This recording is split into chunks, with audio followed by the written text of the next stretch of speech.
आज मु blood donation कली। हेलो गाइस, मु आपण मानकर संध्या। आज होची मो बर्थडे। आ बर्थडे दिन मु सुनिया को पाइले हमर जने भाईंकर इमरजेंसी केस पई ब्लड दरकार, तो मु आ पदु मिसी की ब्लड दवा पई चेष्टा कलु। मु तो ऑलरेडी ब्लड थरे देई सारी थिली, बट पदु केबे भी देई नथिला, तो ताकू नर्वस फील होउतिला।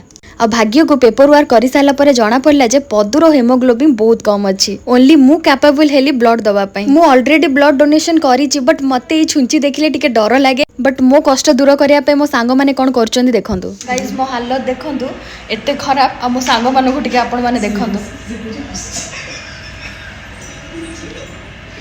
कोड़ो हो जदी यार गाइस। कष्ट हो पेन हो कष्ट हो। आ देखो मु ब्लड देकी भी कांगालिया भलिया बसी आम सांग मानक देखो गेंफुचंती समस्ते। मते जोटा मिलता से माने खाई सारे। सो जहाँ भी हो बर्थडे रे गोटे पुण्य काम है। जगन्नाथ पाखे प्रार्थना कि से भाई को देह ठीक हो जाऊ। आमे जाइथिलु से भाई को देखा करिया पे, बट देखा करिया को दउ नांती। सो एतिकी रहिला मो मिनी ब्लॉग। केमिति लागिला कमेंट सेक्शन में जणेबे। टाटा।